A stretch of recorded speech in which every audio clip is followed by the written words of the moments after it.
Entrevista Matutina. ¿Qué tal, amigos? Bienvenidos a Entrevista Matutina por Venevisión. Quien tiene el gusto de saludarles, Andrés Díaz Hernández. Hoy nos acompaña en el estudio Luis Florido, candidato a gobernador del estado Lara por la Mesa de la Unidad Democrática. Bienvenido. Muchas gracias. Con tu permiso me quito el tapaboca para poder hablar con fluidez. Comenzar esta entrevista preguntándole sobre el 21 de noviembre. Ahora, la Mesa de la Unidad Democrática piensa que están las condiciones necesarias para participar en este proceso electoral. Bueno, nosotros en la Unidad Democrática, donde hemos sido más fuertes, siempre ha sido en las elecciones, ha sido en la conquista del voto del ciudadano. Y por ello nos hemos volcado todos a recuperar y a reconstruir la vía electoral. Evidentemente que han mejorado las condiciones electorales con respecto al año 2018 y 2020. Todavía es insuficiente, todavía faltan muchas cosas, muchos elementos.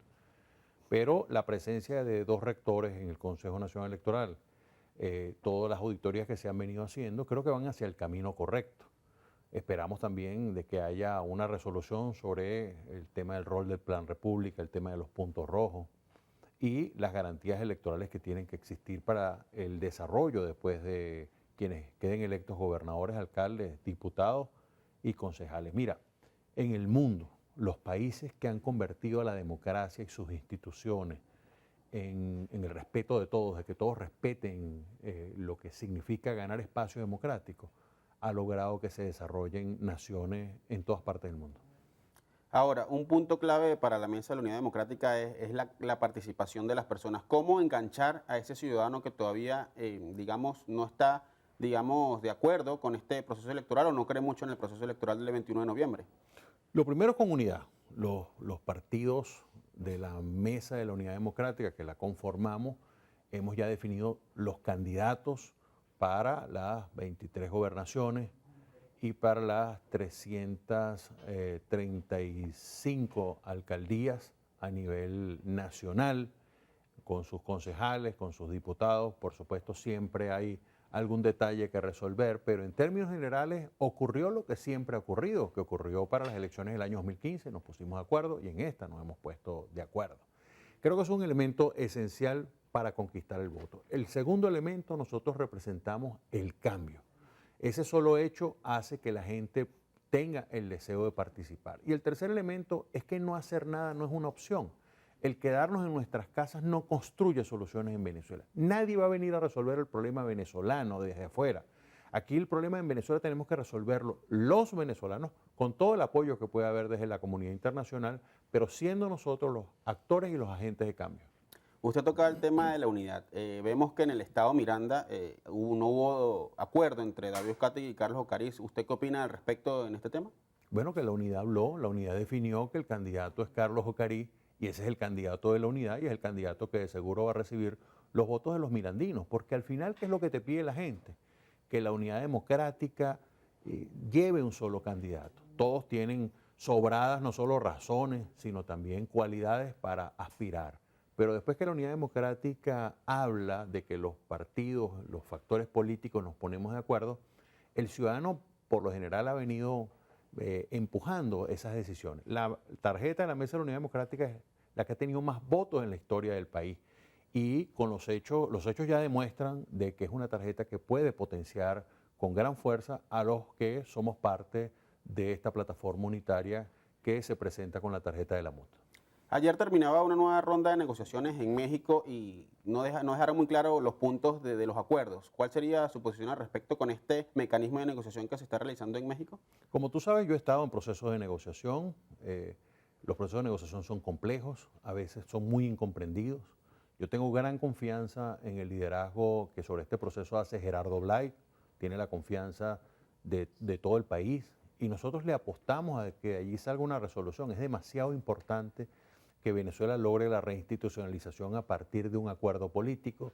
Eso no va a ser rápido, la gente tiene que tener paciencia, hay pasos donde se avanza y pasos donde se retroceden, pero lo fundamental es que se mantengan allí con firmeza y sobre todo de que todo el pueblo venezolano les dé respaldo, no caigamos en especulaciones y confiemos en que allá hay venezolanos comprometidos con nuestro país y con el futuro de todos los venezolanos. Ese es un tema importante. Muchos venezolanos criticaron a la Alianza de la Unidad Democrática por participar en otro mecanismo de diálogo diciendo que sería suficiente. Sí, ¿por qué funcionaría este y los otros no funcionaron? ¿Qué le responde a esos ciudadanos?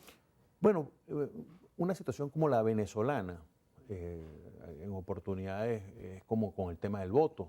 Hay momentos donde no hemos ido porque no han habido condiciones electorales. En este momento retornamos al voto. También pasa con los procesos de negociación. En la historia los procesos de negociación han sido complejos. Cuando en Polonia Lech Walesa le aceptó a Jaruzelski, el líder comunista, ir a las elecciones, Jaruzelski solo le permitió ir a elecciones para elegir un tercio del Parlamento. Lo mismo ocurrió con la Concertación chilena, que aceptó ir a las elecciones con un CNE que controlaba a Pinochet.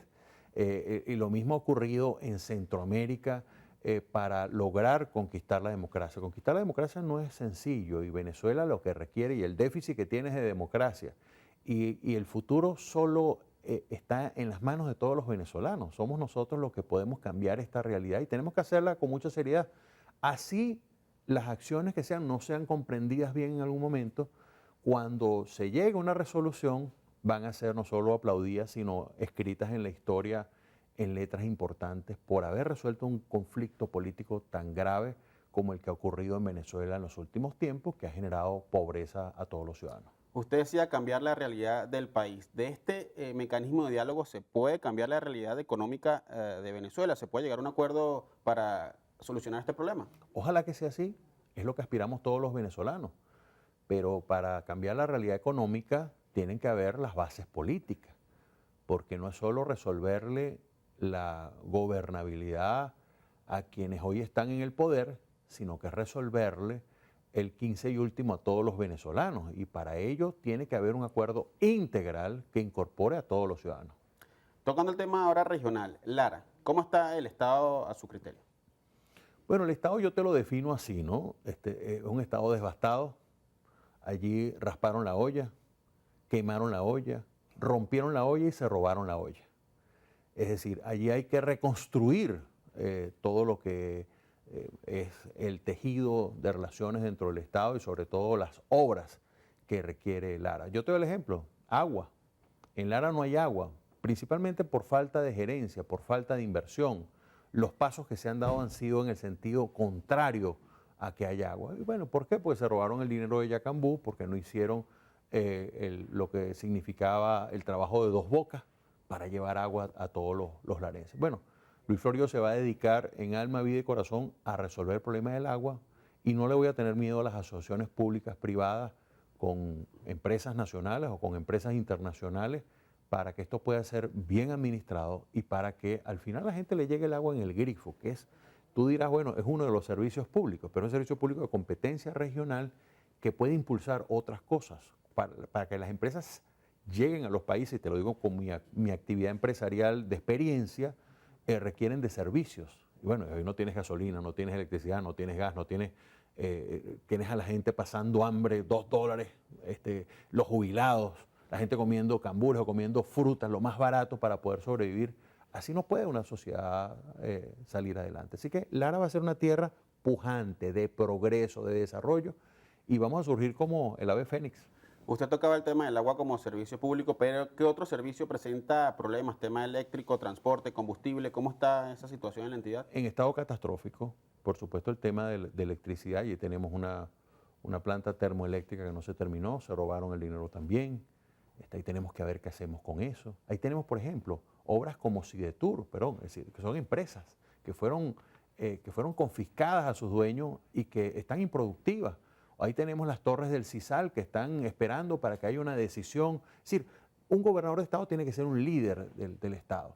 El sector agroindustrial, el larense, pues sin agua ha hecho más bien milagro, porque en Lara no hay petróleo, lo que hay es un gran sector cafetero, agroindustrial, que además tiene la gastronomía, nos genera la gastronomía más diversa de toda Venezuela y que por supuesto está en el estado Lara. Entonces, nosotros a partir de la recuperación del orgullo de ser larense, del orgullo de los que llegaron a Lara a quedarse en nuestro estado, tenemos que hacer todo el esfuerzo por reconstruir el Estado, que es nuestro. El Estado no es de otros y no va a venir tampoco nadie a resolver los problemas de los larenses. Y por lo general, y es lo que ha ocurrido en los últimos 32 años, no ha habido un gobernador nacido, formado en Lara, que le duela al Estado. Esta va a ser la primera vez que Lara va a tener un gobernador larense que se va a dedicar a los problemas de la gente. Usted ha tocado un punto importante que es la empresa privada. ¿Cómo conectar con esos empresarios para que apuesten por el Estado o también por Venezuela? Mira, los empresarios no piden mucho, los empresarios lo que piden son condiciones y reglas claras. Y Lara va a ser un estado de condiciones y reglas claras, y sobre todo condiciones para invertir y para que se haga inversión en distintos sectores. Y para eso vamos a necesitar tener alcaldes de la unidad también, para trabajar de la manera más coordinada. Y también lo digo, si hay algún alcalde del oficialismo que gana, trabajaremos con ellos, porque de aquí lo que se trata es de trabajar por un Estado que es tan importante como Lara en función de Venezuela. Aquí tenemos que pasar como otra etapa del país donde nos dediquemos mucho más a trabajar y hacer cosas para que mejore toda nuestra nación. Usted también habla del sector agroindustrial que se encuentra bastante deteriorado. ¿Cómo recuperar este sector tan importante del Estado? Mira, requiere en primer lugar agua, lo mismo, que es uno de los temas. Requiere además un tema que es muy importante, que es los combustibles. Hay gente que no puede sacar sus cosechas por falta de combustible. La vialidad rural, apoyo, financiamiento, son muchos los elementos. En Lara, por ejemplo, nosotros tenemos pensado trabajar el tema de la bolsa agrícola, porque es un estado productor, es un estado además cruce de caminos, donde tenemos, por allí pasa mucho de la producción del país y es un estado que, te repito, produce muchísimo y produce desde los mejores quesos de cabra hasta, bueno, papa, cebolla, tomate, café, quesos de vaca. Y las mejores cremas de leche, por ejemplo, son hechas en nuestro estado, el suero. Son productos autóctonos. El cocuy, que fíjate lo que hizo el estado de Jalisco en México con la denominación de origen y todo el trabajo alrededor de la tequila. Lo mismo vamos a hacer en Lara, fomentado por el gobierno regional, pero asociando a todos los productores allí para hacer una gran industria cocuyera. Se nos acaba el tiempo y rápidamente el tema del diésel. ¿Cómo mejorar la distribución de diésel para que usted habla de construir caminos en el tema agroindustrial? Bueno, precisamente acá lo que se necesita es resolver el problema nacional y eso tiene mucho que ver con México, porque el problema de los combustibles al final no se va a terminar de resolver hasta que se entienda que aquí tenemos que dar garantías democráticas a todos y eso nos permita que al final se resuelvan temas como la distribución de combustible, que es una competencia nacional, no es una competencia regional, pero en la cual todos lucharemos para que al final llegue a todos los productores. Muchísimas gracias por su tiempo. Gracias a todos ustedes. Bien amigos, estuvo con nosotros Luis Florido, candidato a gobernador del Estado Lara por la Mesa de la Unidad Democrática. Yo soy Andrés Díaz Hernández, que tengan una excelente jornada.